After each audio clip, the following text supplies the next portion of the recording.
Good evening. Now we're going to do the candidates for mayor of the city of Dahlonega. We've picked before, and so they will each get 2 minutes for an opening statement in the order that they drew, and at the end of the event they will get a chance to close in the opposite order. They will all get the same questions, so I want to thank all of them for serving and willing to serve and to run. And just relax, and if you don't understand my Texas accent, just stop me. So first I'll turn it over to JoAnne Taylor for her opening statement. Thank you, Chuck. Thanks to everybody who came out tonight and to everybody who's watching from their comfort of their recliner. I'm really happy to be here tonight, and I welcome the opportunity to talk about my qualifications for the position of mayor in Dahlonega. I come from a corporate background which you might think doesn't exactly lend itself to a mayoral race. However, I will tell you that the things you learn in the corporate world, such as teaming, such as working across business units to accomplish a similar goal, and those kinds of things are all very appropriate and necessary in government. I have good relationships with the county commission. I've worked with many of them on projects in our community.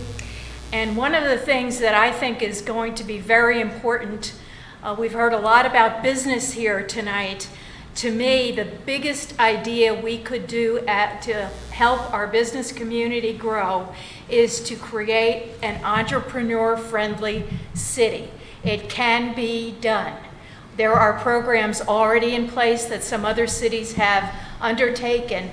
Having an entrepreneurial friendly city will solve a lot of the nitty problems that we have today. And I think it will encourage people to stay here and make this their home. The other thing I would like very much to do is preserve our way of life, the way our town looks, and especially the canopy of trees. Thank you very much. Thank you, JoAnne. Casey Alexander? Yes. Hello, everybody. I am Casey Alexander, and I'm going to give you a brief synopsis of myself. I've lived here for almost 17 years. We moved here from Indiana.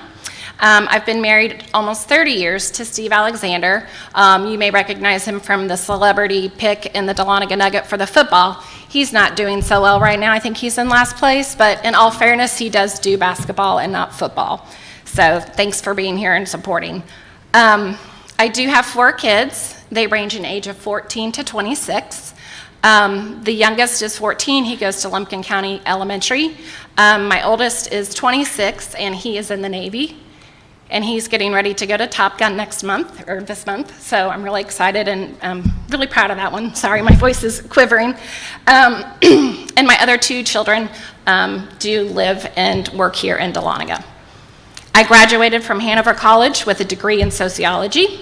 I use it every day in my current job because I help run the Bellamy and Hawks Nest Commons student apartments, and that's kind of like running a city in itself. And why I want to be your next mayor, I, just like you, am a concerned citizen about our future. I think we all want the same thing. We all want to keep Dahlonega special. We want to maintain the historic value of the square. We want to lower our taxes. We want to have, housing for young professionals and young families. But I think what makes me different is that you can trust me. You can trust me to do the right thing. You can trust me to listen. You can trust me to stand up for what the residents want. You can trust me to make the hard decisions. Do you trust me to have the backbone when others don't? Trust. That's the difference.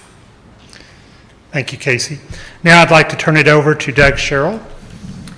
Thank you, and I want to thank the chamber, and I also want to thank the candidates here this evening. I appreciate their willingness to step out and want to serve. My name is Doug Sherrill. I am a former county commissioner here in Lumpkin County. I am married to a beautiful wife named Lori, and my 4 children, Hannah, Cassie, Stephen, and Isaac. My wife is a CPA and an airplane pilot. I tell her that she's more qualified to do this job than I am. But we made Dahlonega our home almost 27 years ago. I'm a graduate of the University of North Georgia College. I have a bachelor's degree in political science with a minor in business. I also have a master's degree in public administration. My background in enjoying and appreciating the education started when the recession hit. I'm a business owner. I happen to be a professional land surveyor, and when the economy hit in 2007, had the downturn, we had 17 employees, and we had to cut back, to say the least, during those hard times, and I went back to school and earned my master's degree at that time. I want to improve and foster relationships in our community. The mayoral race, I believe, and that candidate must be able to employ and foster relationships with others. There's no vote as mayor, but we do set the agenda. I am a lifelong Republican, a conservative Republican, and I cherish those ideals of small government, reducing taxes, and working through our regulatory endeavors. So tonight, I hope you get to know us better. Thank you. Thank you, Doug. Now I'm going to go to the questions, and Doug, since you were last in the opening statement, you'll be the first one. So the first question is the City Marshal's Office a redundancy of law enforcement services in the city of Dahlonega and Lumpkin County? Well, I could answer that in a short yes, but there are some qualifying contingencies here that I want to make sure the public understands. The city has a problem, I guess you could say, with responses from the sheriff's department where they're overwhelmed. The number one call volume is in the city, so there is an issue with law enforcement. The difficulty I have in marrying law enforcement with code enforcement. I don't like the idea, and some business owners have said this has happened, where the code enforcement officer shows up to the door in SWAT gear, as they would term it, might be a little strong of terms, and a sidearm. If you have a sign problem in your business, I do not think a law enforcement officer needs to be the individual to respond to that. The city has almost $700,000 a year annual budget for this endeavor. This is excessive. There has obviously been problems with this as the three prior employees left the department for particular reasons.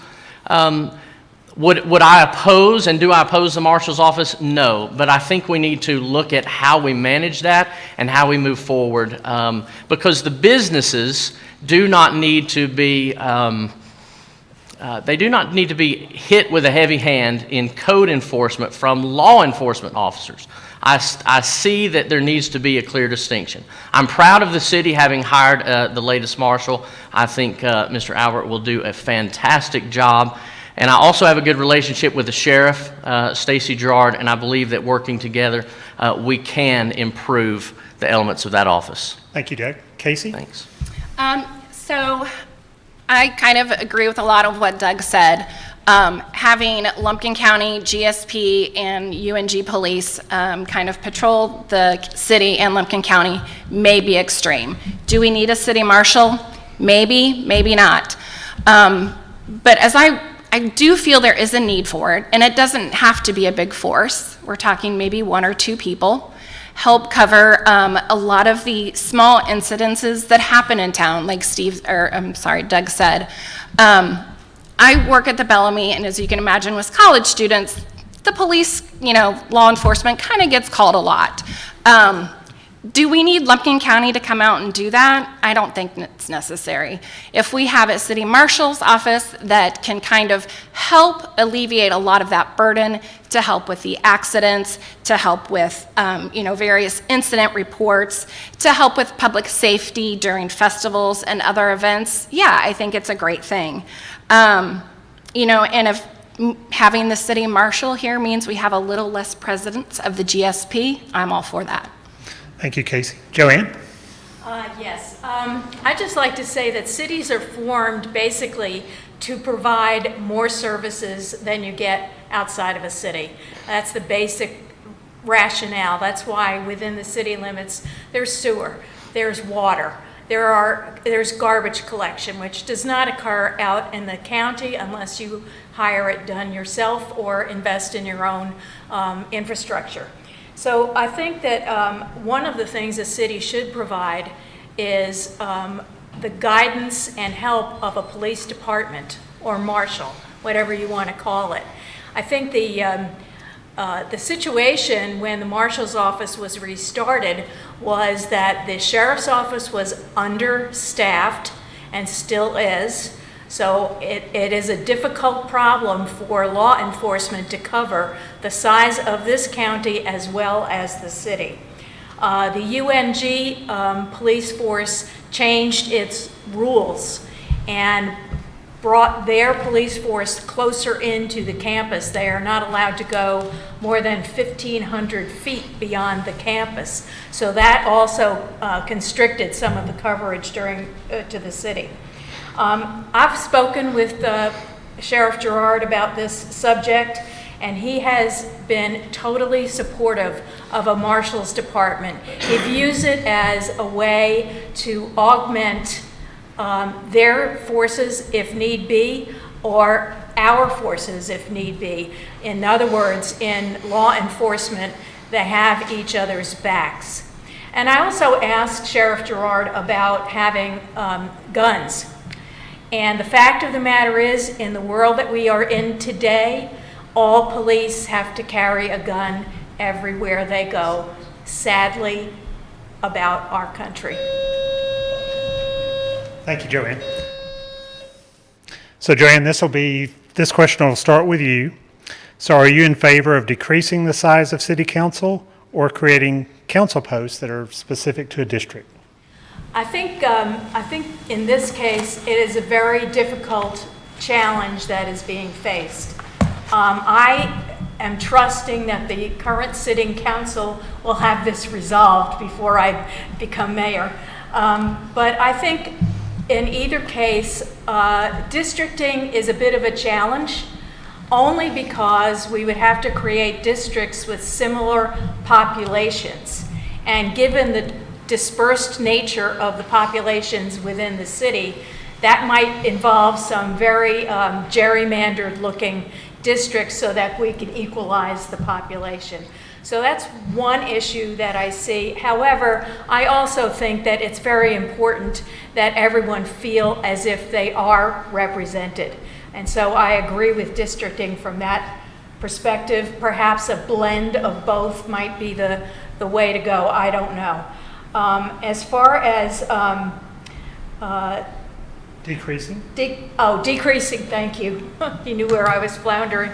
I agree that perhaps there are too many people on the city council at this point merely because we don't have enough candidates competing for open positions.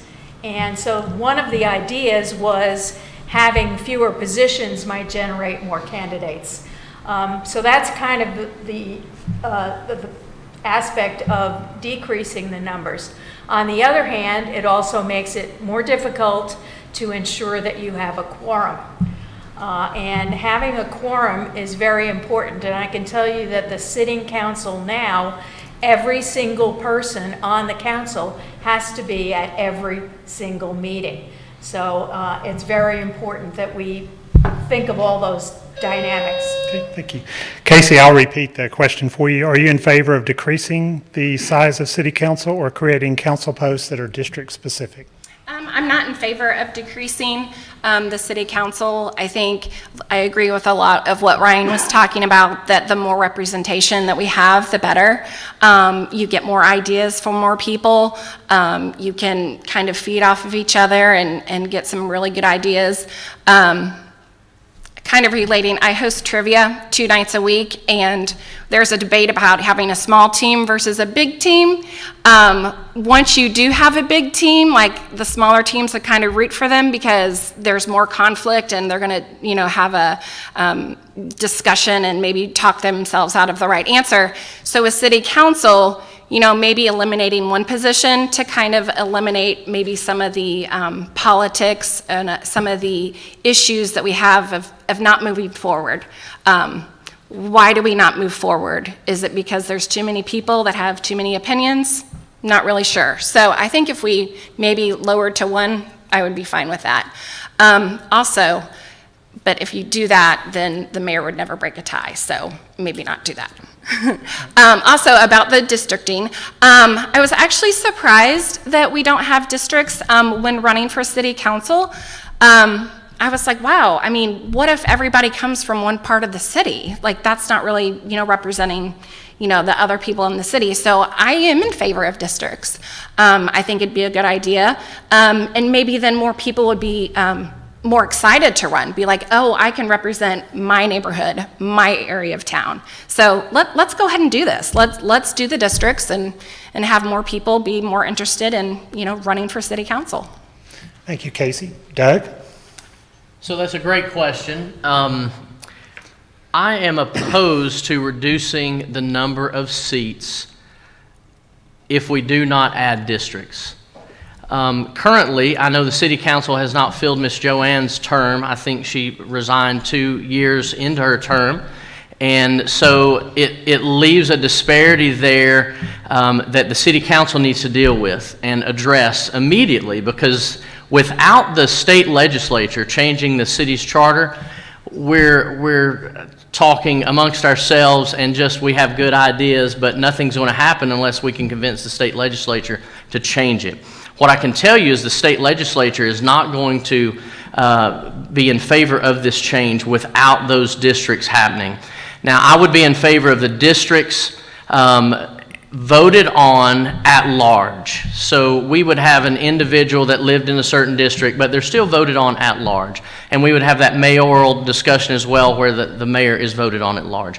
There's no problem in the county politics with having that districting, and it seems to work out quite well. I think one of the opposition to this idea would be, well, we want the best candidates to be able to run for office, and maybe certain areas in the community have better candidates than others. I'm not of that persuasion. I think that if we vote on these candidates at large, we will have a better run city government. Reducing the number, the negative thing to reducing this number is we're growing. The responsibilities are going to increase on the council. It's just going to happen.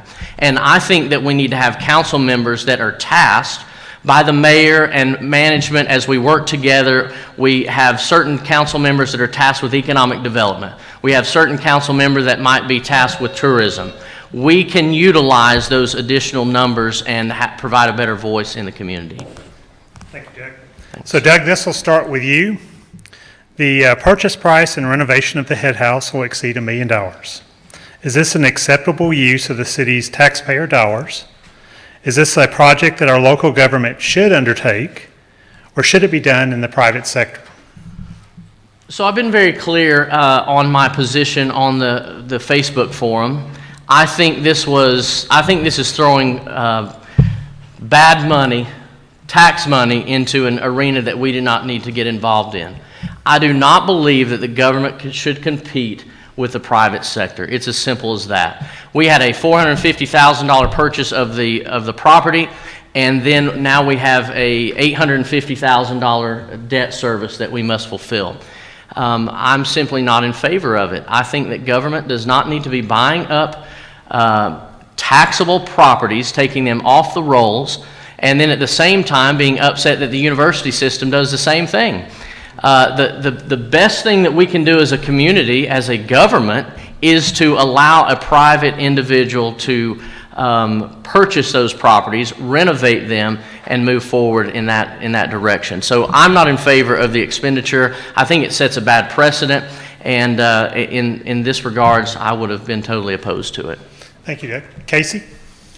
Well, I feel really conflicted with this answer because it potentially could be the office of my daughter, because she does work for the DDA. So when researching this today, I was like, oh, I don't really know where I stand, but I mean, it's a lot of money for one particular office and department. I tried to review whose idea this was, like who said this was going to be a great idea. I couldn't find an answer, and if anybody has one, I'd love it. But with the purchase price of $475,000 and then the renovation of $1.3 million, that is a lot of money. And so, I mean, I'm really not in favor of it. However, if it does stay within city ownership, maybe it won't go the way of other historic buildings. That's it. Thank you, Casey. JoAnne? The head house is a very important artifact from a historical standpoint. It was built from the timbers of the Baptist church that used to be on the grounds of the University of North Georgia. It sat there unused for many years. It could easily have fallen to the developer's destruction because it is not technically in the specific historic district of the community. At the time that the decision to acquire it was made, we had the promise of a grant from the state, a historical restoration grant from the state, which sadly, upon the change of leadership in the governor's office, became not available to us any longer. To me, stepping out as a city and saving a property like that particular property, not every property, but saving a property like that one, is very similar to what the city had done in the past. They saved the McGuire House, which is now the home of the Dahlonega Square Villas, I think is the right name. And if I said the wrong name, I'm so sorry, Johnny. But that house was saved by the city because there was no entrepreneur available to do it. If we can get private industry to do it, I am all for that. I really, in this case, there was nobody stepping up, and the city stepped in to avoid and is going to save that building. Thank you, JoAnne. So JoAnne, we're going to start the next question with you. So tourism plays an important economic role in our community, and we want to protect the sanctity of our neighborhoods. But how do we protect our neighborhoods and still encourage tourists to utilize short-term rentals without banning them outright? Okay, this is a very, very challenging question. I have a brother who had a townhome on a square in Savannah where they lived very, very happily. And unfortunately, all around them, every home in that area, because it was in the historic part of Savannah, was bought up by investors and turned into short-term rentals. And my brother wound up with no neighbors. They were all short-timers. So it's a very challenging thing for a government to discern where it's appropriate and where it's not. I think, as I stated the other night at the city council meeting, if you live in a planned use development where you've always expected a certain standard of housing around you, getting a short-term rental inflicted on your community because of a government decision is unfair. On the other hand, I also respect people being able to do with their property what they want to. I think the fairest solution for all concerned would be to have some kind of a quota or a maximum percentage in particular neighborhoods that could become short-term rentals, and to preserve the neighborhood and the neighborliness is very important to preserving our community, what we view as Dahlonega and the community that we love. Thank you, JoAnne. Casey? So on short-term rentals, I think that short-term rentals should not be allowed to people who buy a house with no intention of living there. That's not fair to the neighbor. It's not fair to the neighborhood. It's not fair to the city. can we come to a consensus? If you develop a policy that you can have short-term rentals if you live there a majority of the time. Gold Rush weekend, I would love to rent my house out for Gold Rush weekend. I'm sure we all could earn a pretty penny. Certain times of the weekend, certain times of the year, is it appropriate? I think, again, it's a fine line, not to repeat what everyone keeps saying, but, where do we draw the line of it's your property, you can do with it what you want, but you also need to respect your neighbors, so. Thank you, Casey. Doug? So, short-term rentals is not a new concept. My family and I we go to basketball tournaments, soccer tournaments around the state, and we never stay in a hotel. We use short-term rental. I use a VRBO or an Airbnb. So I can appreciate the need for this. Ms. JoAnne has served on the city council for a number of years. City council has done nothing yet of any consequence up to this election to resolve this. This does not need to be a question that we continue to answer. HOAs, simply put, need to have within their covenants, if they so choose, to write out and restrict out short-term rentals. Government needs to limit its involvement in private property rights. It's very simple to do through zoning and through encouraging these destructive developers.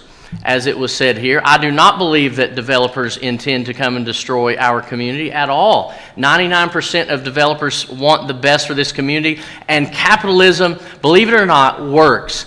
A good developer is going to want to produce a good product so they can get a return on their investment. It's very simple. Now, the community, the summit, I went and talked to those folks about the difficulties that they face.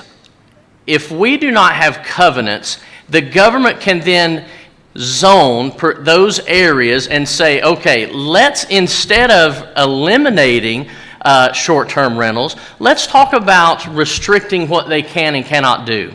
Let's have increased noise ordinance for them. Let's have an impact fee for developers who want to do this. Let's have setbacks. Let's not restrict the use, but let's charge and maybe disincentivize in certain areas. Government can disincentivize or incentivize rather than totally eliminate.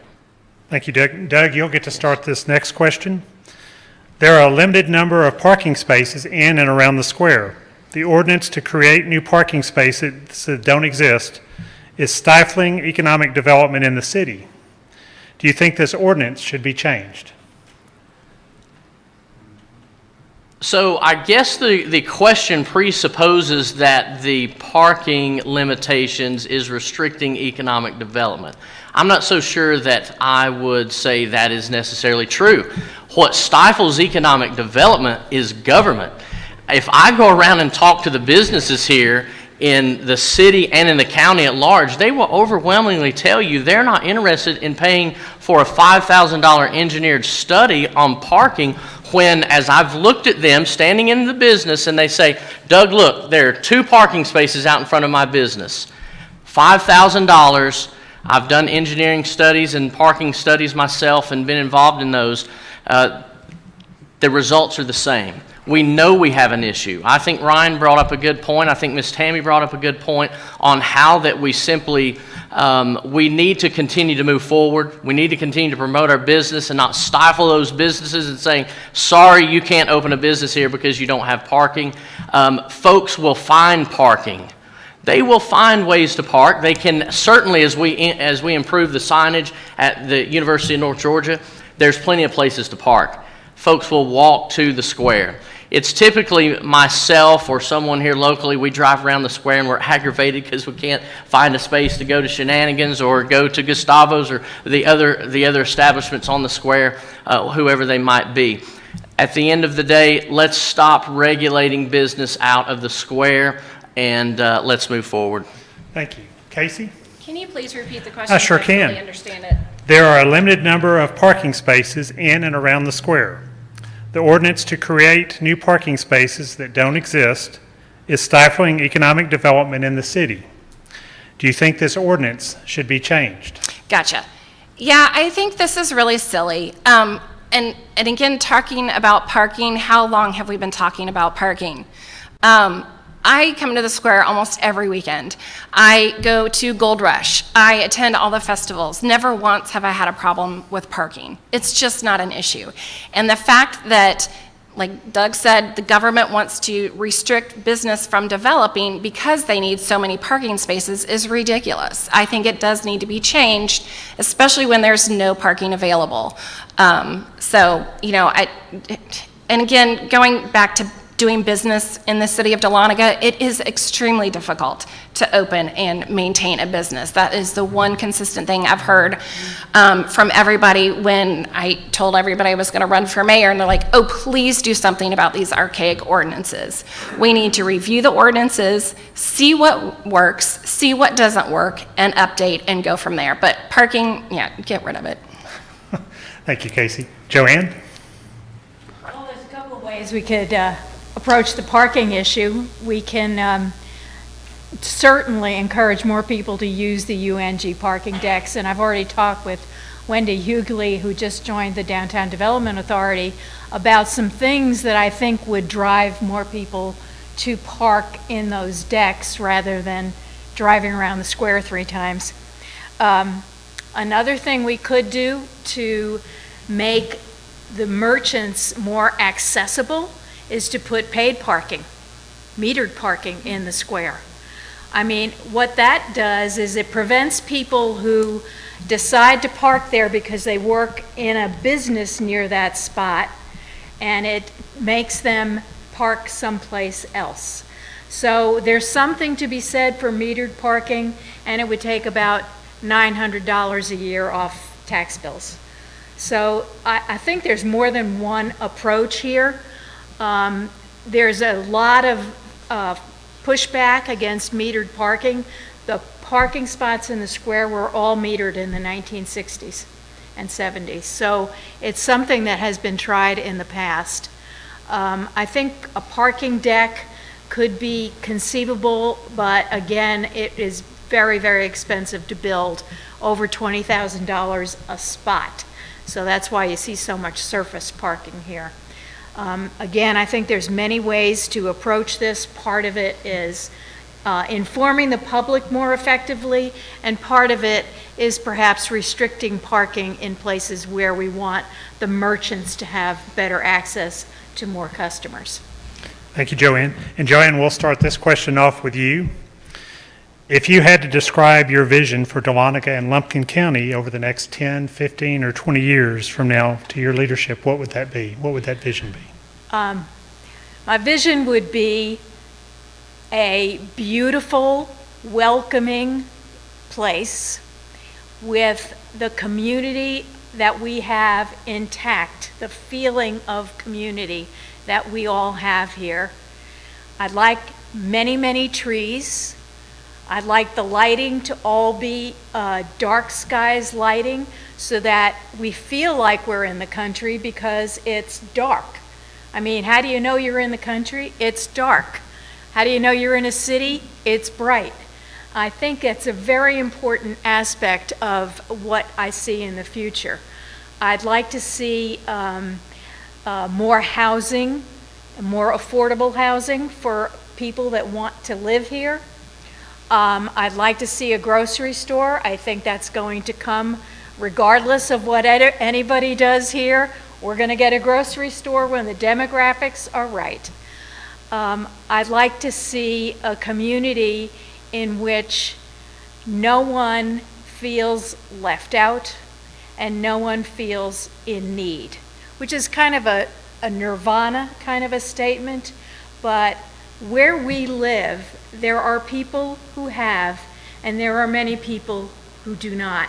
And we need to be taking care of all of the citizens of our community, not just the few of us that can show up at a meeting. So my idea would be entrepreneur friendly. That will cover so much territory, and it's doable. It's doable. I mean, it's not something impossible for us to do. And I think it will alleviate all the issues that some of the merchants on the square are facing. Certainly, we need to protect the square. Thank you. Casey?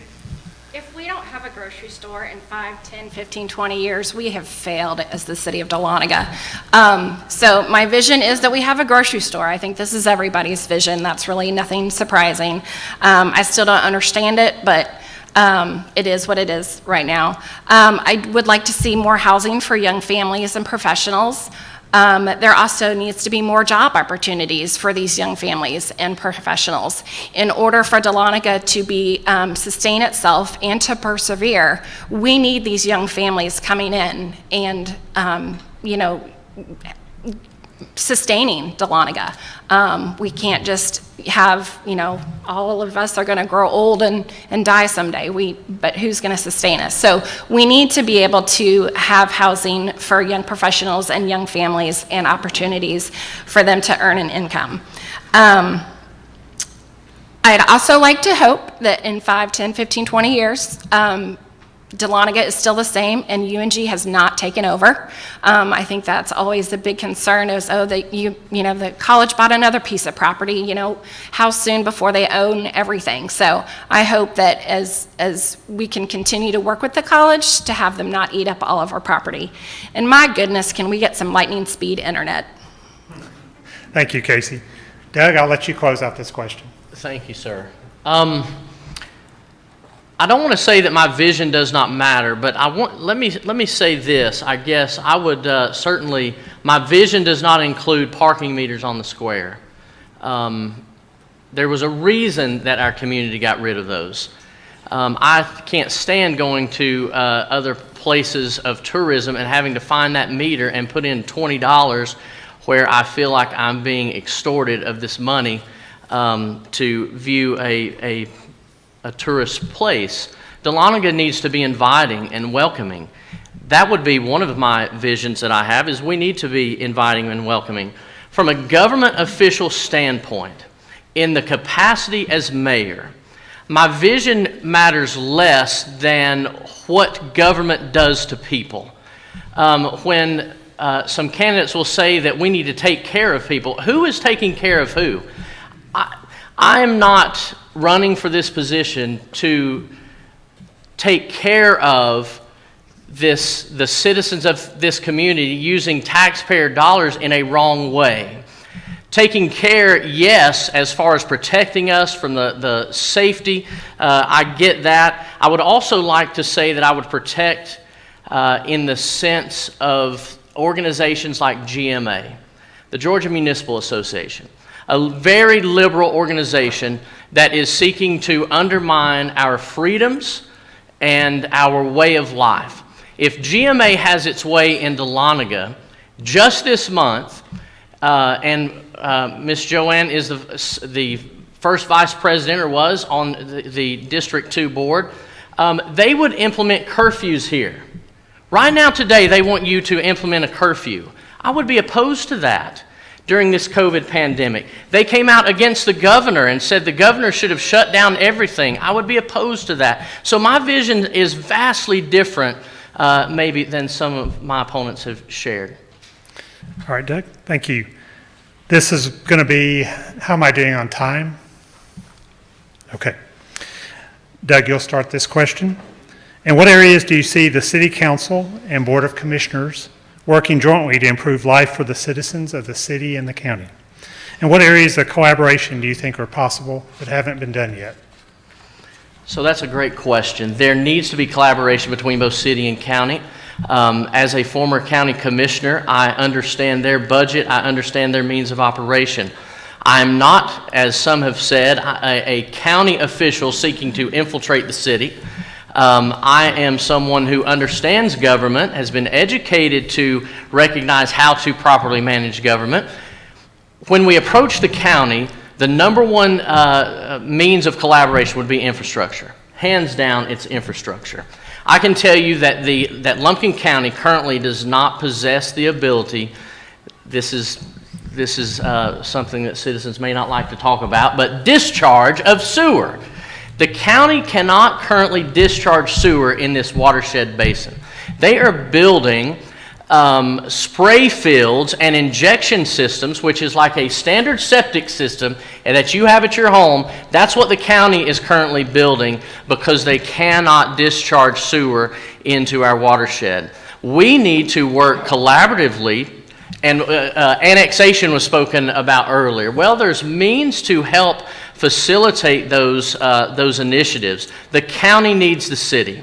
The county and the city share rights to our reservoir, which, by the way, we all pay taxes on that reservoir currently on debt service that we need to alleviate. But we can work collaboratively with the water and sewer very, very much. We also, our gateway corridors need to be protected. On the zoning end, when we have comprehensive planning, it's important that there's not duplication of service.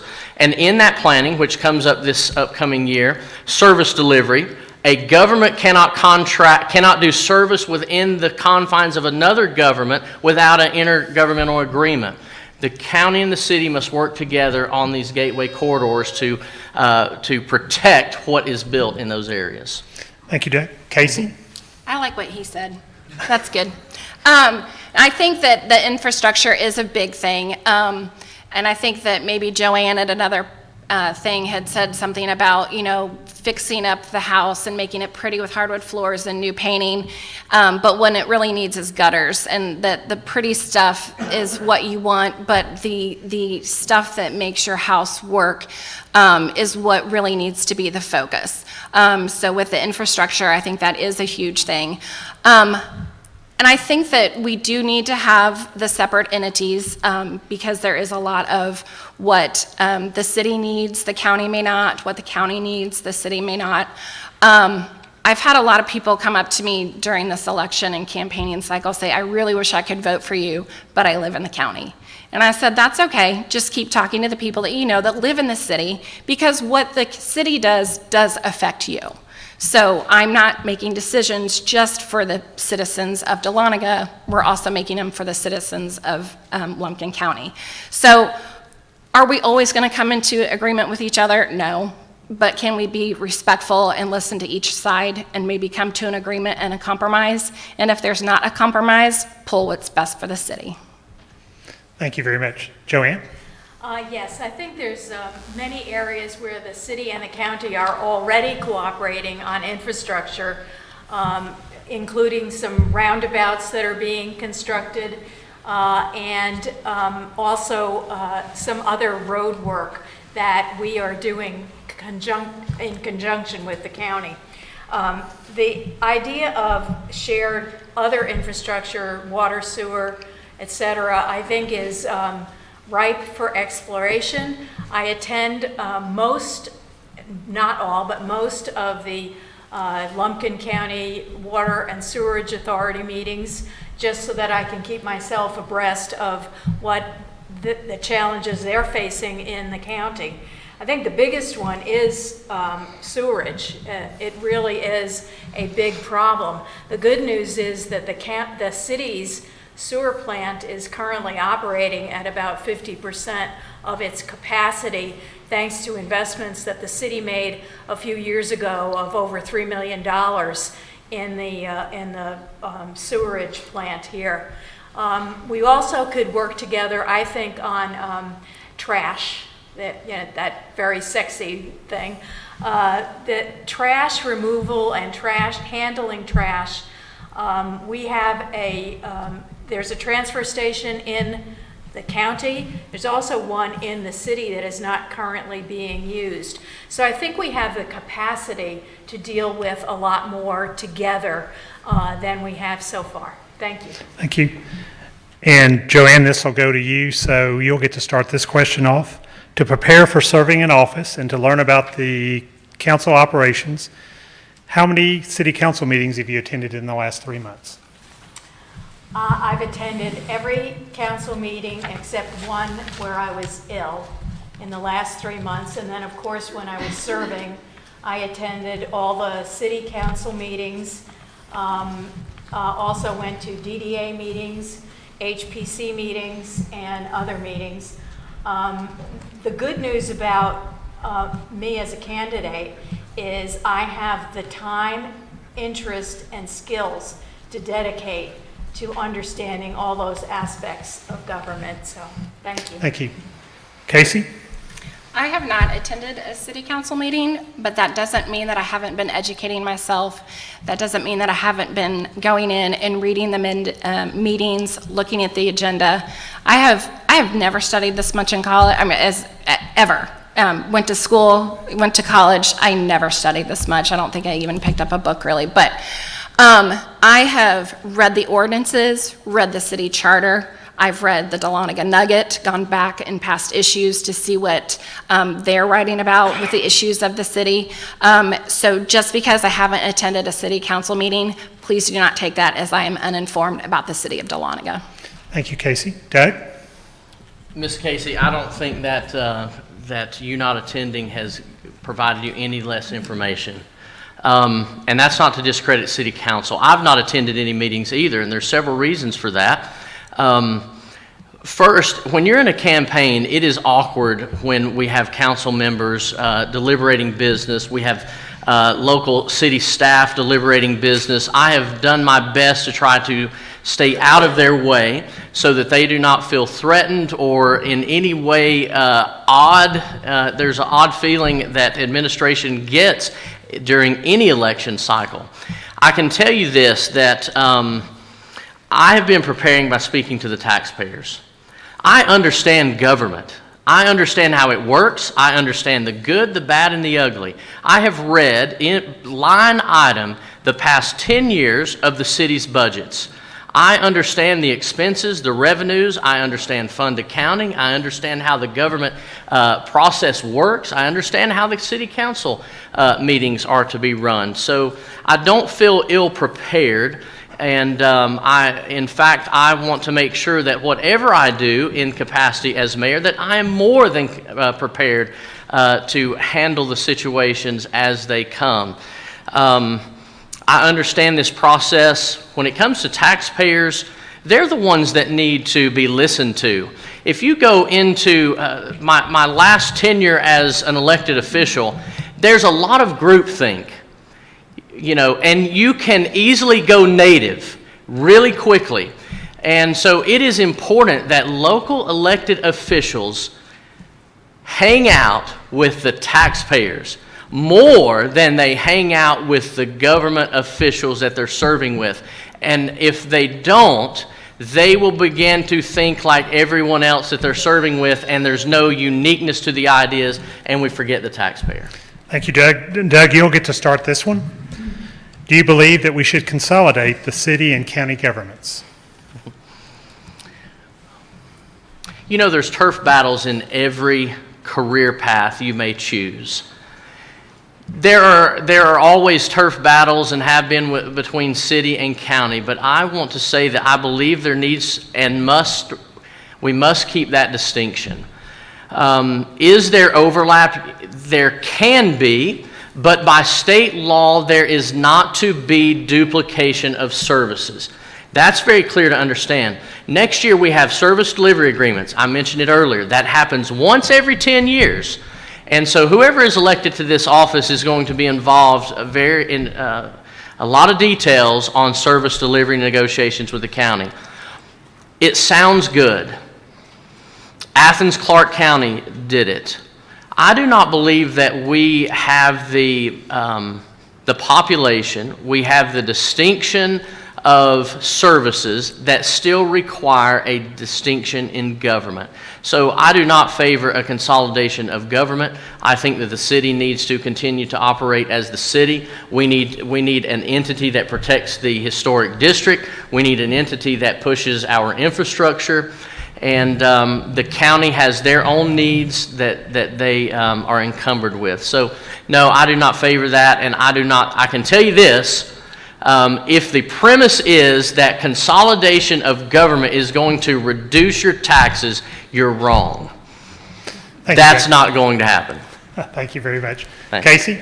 I think I kind of answered this question in the previous question, that I think that they do need to be complete and separate. The needs of the city are completely different than the needs of the county. It's really no surprise. So since I feel like I've already answered it, I'm just going to say no. Okay, thank you. JoAnne? I don't believe that we should consolidate for many reasons. One is we're really not going to save any money. Duplication of effort, as my opponent pointed out, is handled through the service delivery strategy. And again, we will be negotiating that this year, along with several other very important negotiations about splitting of the local option sales tax between city and county. So there's a lot of negotiations coming up. And in my job, and indeed in my work on the city council thus far, I have done a tremendous amount of negotiation of extremely complex deals. You don't sit across from a customer talking about a $400 million deal without looking at all the fine details that you need to cover. I can promise you that from my career. I don't believe they should consolidate for another reason. People choose to live in a city because they are choosing the higher level of service that comes with a city. People choose to live in the countryside because they value the wide open spaces, the darker skies, and they're happy to live with arranging for their own garbage pickup and everything else. People make choices about where they're going to live. And I think we need to preserve that difference between the city and county, and yet work very cooperatively with each other when it's appropriate. Thank you. Thank you. Now we'll go to the closing statements for each candidate. Doug, since you were third in the opening, you get to be first tonight, so you get a 2-minute closing statement. Again, thank you for everyone who is here this evening and those of you who are watching online. Thanks to the Chamber. Thanks to you for the questions tonight. And thank you to Fetch Your News for broadcasting this.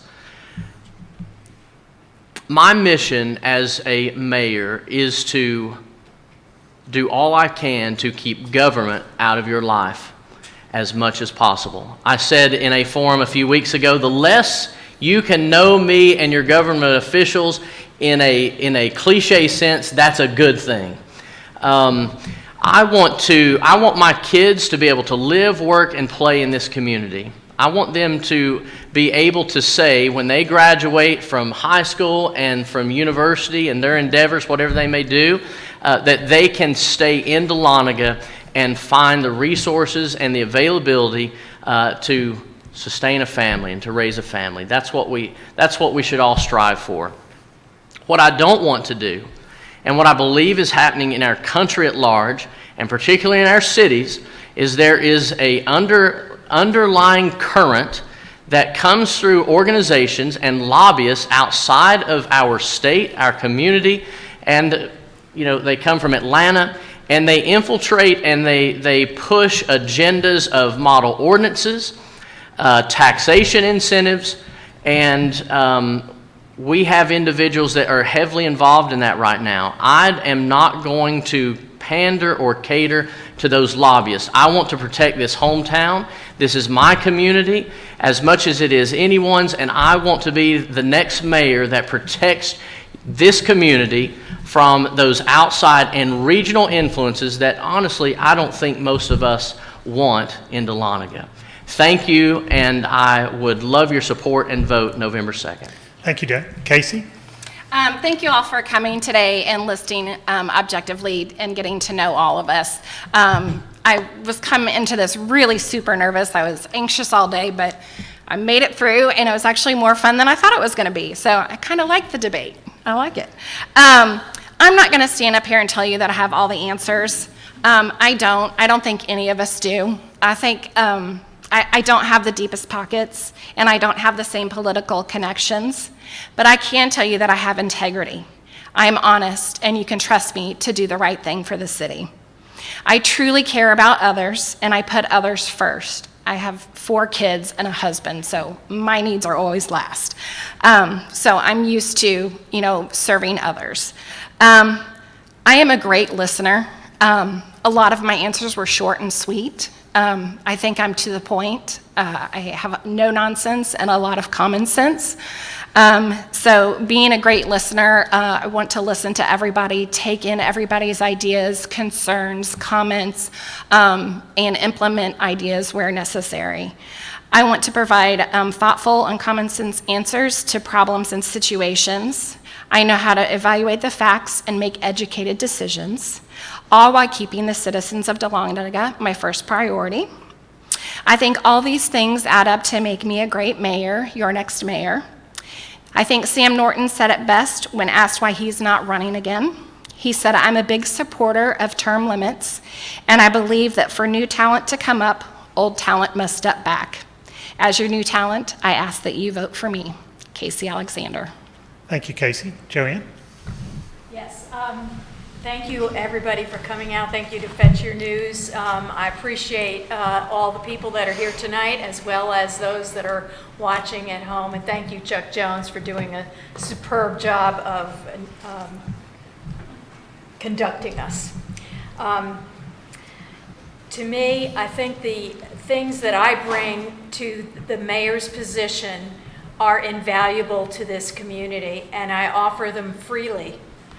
I offer them freely. I have a tremendous amount of knowledge of municipal government from serving on the council and also investing in education.